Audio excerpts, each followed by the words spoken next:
સમગ્ર ગુજરાતમાં લો પ્રેશરને કારણે ઉત્પન્ન થયેલી ભારે વરસાદની પરિસ્થિતિને કારણે જામનગર જિલ્લામાં પણ તકેદારીના ભાગરૂપે તમામ તૈયારીઓ કરી લેવામાં આવેલી છે.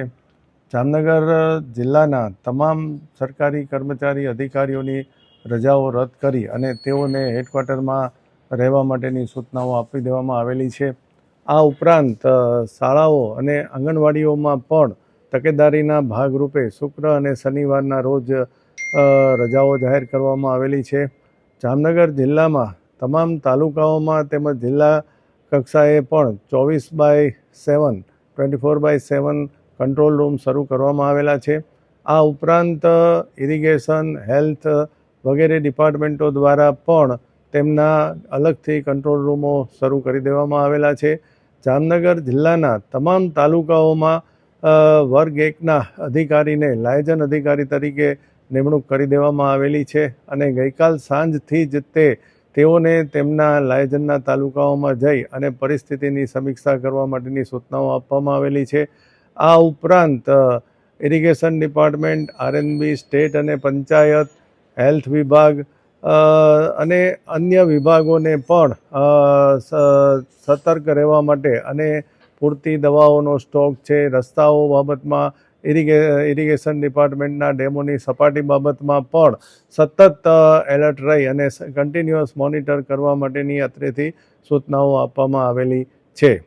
આ ઉપરાંત જામનગર જિલ્લામાં 12 જેટલી બોટો પણ તૈનાત રાખવામાં આવેલી છે, જેથી કરીને કોઈ પણ ઇમરજન્સી સિચ્યુએશનમાં આપણે જરૂરત પડે તો આ બોટોનો ઉપયોગ કરી શકાય. જામનગર મહાનગરપાલિકા અને તમામ નગરપાલિકાઓ અને ટીડીઓશ્રીઓને સૂચના આપવામાં આવેલી છે. આ ઉપરાંત આરએનબી, સ્ટેટ અને પંચાયતને પણ હાઈવે ઉપરના મોટા હોર્ડિંગ્સ કે ભારે પવન ફૂંકાવાની બાબતમાં આવા હોર્ડિંગ્સ જે છે એ પડી ન જાય અને કોઈ જાનહાનિ ન થાય તે માટે તકેદારીના ભાગરૂપે ઉતારી લેવા માટે પણ સૂચનાઓ આપવામાં આવેલી છે. આ ઉપરાંત નગરપાલિકાઓ અને ગ્રામ્ય વિસ્તારોમાં પણ જર્જરિત વિસ્તારોમાં કોઈ આશ્રય ન લે તેવી પણ સૂચનાઓ આપવામાં આવેલી છે અને આવા ઘરોમાં રહેતા લોકોને પણ સુરક્ષિત સ્થળે શિફ્ટ કરવા માટે સંબંધિતોને સૂચના આપી દેવામાં આવેલી છે. આ ઉપરાંત નીચાણવાળા વિસ્તારોને પણ વહીવટીતંત્ર વતી હું અપીલ કરું છું કે તેઓ સુરક્ષિત સ્થળે શિફ્ટ થઈ જાય, જેથી કરીને પાણી ભરાવાના કિસ્સામાં કોઈપણ પ્રકારની જાનહાનિ આપણે નિવારી શકીએ.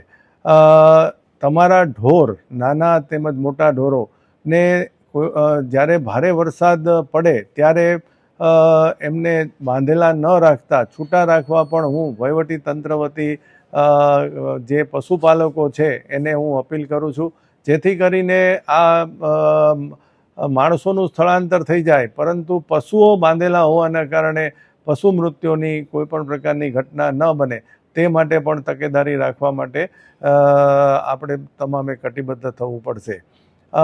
સમાજ સુરક્ષા વિભાગને વિકલાંગોની પણ યાદી તૈયાર કરી અને ભારે વરસાદના કિસ્સામાં પ્રોએક્ટિવલી તેમને ફોન કરી અને તેમની પરિસ્થિતિ જાણવા માટેની સૂચનાઓ આપેલી છે.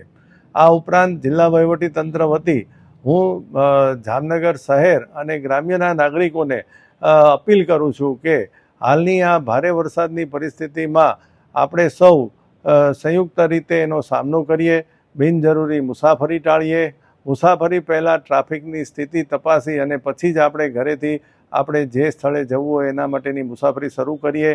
પાણી ભરાયેલા રસ્તા પરથી કોઈપણ સંજોગોમાં વાહન સાથે કે ચાલીને પસાર થવાની આપણે કોશિશ ન કરીએ. નદી, નાળા અને પાણીના સ્ત્રોતોથી દૂર રહીએ. તળાવ કે કોઈપણ આવા પાણીના સ્ત્રોતમાં નાહવા માટે નાના બાળકોથી માંડીને મોટા લોકો બને ત્યાં સુધી ન પડે. જોખમી સ્થળોએ આશરો ન લઈએ. ખેડૂતો માટે ખાસ સલાહ કે આ સમયે તેમના ખેતરમાં પાણીના નિકાલ માટેના જે રસ્તાઓ હોય તે ખુલ્લા રહે.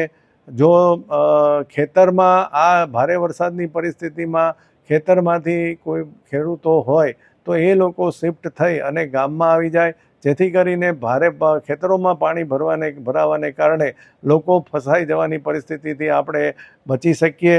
તાત્કાલિક જરૂરિયાતની સામગ્રી જેવું કે પીવાનું પાણી, જરૂરી દવાઓ, ટોર્ચ, બેટરી, પાવર બેંક વગેરે વોટરપ્રૂફ બેગમાં આપણે તૈયાર રાખીએ અને મોબાઈલ ફોન પણ આપણો સંપૂર્ણપણે ચાર્જ રાખીએ, જેથી કરીને ભારે વરસાદની પરિસ્થિતિ કે નદીઓમાં પૂરની પરિસ્થિતિમાં ઊભી થનારી પરિસ્થિતિને આપણે ખૂબ સારી રીતે એનો સામનો કરી શકીએ. અંતમાં સમગ્ર જામનગર જિલ્લાની પ્રજાને સાવચેત રહેવા માટે હું જિલ્લા વહીવટીતંત્ર વતી અપીલ કરું છું.